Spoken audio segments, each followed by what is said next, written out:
ഇന്ന് വിളിക്കാത്തൊരു കല്യാണത്തിന് പോയി ഫുഡ് അടിക്കാൻ പോവുകയാണ്. വീട്ടിൻ്റെ അടുത്ത് ഒരു കൺവെൻഷൻ സെൻ്റർ ഉണ്ട്. റാഷാജ് റോയൽ കൺവെൻഷൻ സെൻ്റർ എന്നാണ് പേര്. നേരെ അവിടെ ചെന്നു. ഭയങ്കര തിരക്കായിരുന്നു കേട്ടോ. ഒരു 10,000-3000 പേരുടെ വലിയ കല്യാണമാണ്. ചെന്നു, നല്ല ജ്യൂസ്, ഫ്രഷ് ജ്യൂസ് ഉണ്ടായിരുന്നു. അതെല്ലാം കുടിച്ചു. അവിടെ ചായ സ്നാക്സ് ഒക്കെ ഉണ്ടായിരുന്നു. ഞാൻ ചെല്ലുമ്പോഴേക്കും ഓൾമോസ്റ്റ് അതെല്ലാം തീരാറായിരുന്നു. പിന്നെ എന്തായിരുന്നു, ടീ കൗണ്ടർ ഉണ്ടായിരുന്നു. അവിടെ നല്ല കട്ടൻ ചായ, പല ഫ്ലേവേർഡ് കട്ടൻ ചായ ഉണ്ടായിരുന്നു. ഇതൊക്കെ കുടിച്ചിട്ട് നേരെ സദ്യ കഴിക്കാൻ പോയി. അവിടുത്തെ മെയിൻ കോഴ്സായിട്ട് അവിടെ ഉണ്ടായിരുന്നത് മട്ടൻ ബിരിയാണി, ചിക്കൻ ഫ്രൈ ഒക്കെ ആയിരുന്നു. പക്ഷേ നമുക്ക് സദ്യ എപ്പോഴും ഇഷ്ടം. അതുകൊണ്ട് നേരെ സദ്യയുടെ കൗണ്ടറിലോട്ട് പോയി സദ്യ മേടിച്ചു കഴിച്ചു. അടിപൊളി സദ്യ കേട്ടാ, വെറുതെ പറയുന്നതല്ല. നല്ല പരിപ്പൊക്കെ, നല്ല അടിപൊളി പരിപ്പ്, നല്ല കപ്പ ഉണ്ടായിരുന്നു, മീൻകറി ഉണ്ടായിരുന്നു, സാമ്പാറൊക്കെ അടിപൊളിയായിരുന്നു, നല്ല ടേസ്റ്റ് ആയിരുന്നു. ഞാൻ നന്നായിട്ട് മേടിച്ച് നല്ല ആസ്വദിച്ച് കഴിച്ചു. ദുബായിൽ നിന്ന് വന്നിട്ട് കുറേ ദിവസം ആയെങ്കിലും ഇതുവരെ സദ്യയൊന്നും അങ്ങനെ ടേസ്റ്റ് ചെയ്യാൻ പറ്റിയിട്ടില്ല.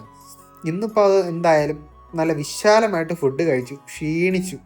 എന്താ പറയുക, അടിപൊളി ഫുഡായിരുന്നു. പായസമൊക്കെ അടിപൊളിയായിരുന്നു കേട്ടോ. ഇത് ശരിക്കും പറഞ്ഞു കഴിഞ്ഞാൽ ഇന്ന് ഞാനിത് വിളിക്കാത്ത കല്യാണത്തിന് പോയതല്ല. ശരിക്കും ഞാനൊരു ഫുഡ് ടേസ്റ്റ് ചെയ്യാനായിട്ട് പോയതാണ്. ഞാൻ എൻ്റെ കല്യാണത്തിന് വേണ്ടി ഈ ഒരു ഇവൻറ്റ് മാനേജ്മെൻറ്റ് ടീമിനെ കോൺടാക്ട് ചെയ്തിരുന്നു. അപ്പോൾ അവരെന്നോട് പറഞ്ഞു, നമുക്കൊരു ഫംഗ്ഷൻ ഉണ്ട്, നിങ്ങളുടെ വീടിനടുത്തുള്ള ഹോളിലാണ്, അവിടെ ഒന്ന് വന്നു കഴിഞ്ഞാൽ നമ്മുടെ ഒരു സെറ്റപ്പൊക്കെ കാണാം, ഫുഡൊക്കെ ടേസ്റ്റ് ചെയ്യാമെന്ന് പറഞ്ഞ് വിളിച്ചു. എന്തായാലും ഇന്ന് പോയത് വേസ്റ്റ് ആയില്ല. ഇവരുടെ ആ ഒരു സർവീസും ഫുഡും പിന്നെ ഇവരുടെ ഡെക്കോറും എല്ലാം എനിക്ക് ഭയങ്കരമായിട്ട് ഇഷ്ടമായി കേട്ടോ.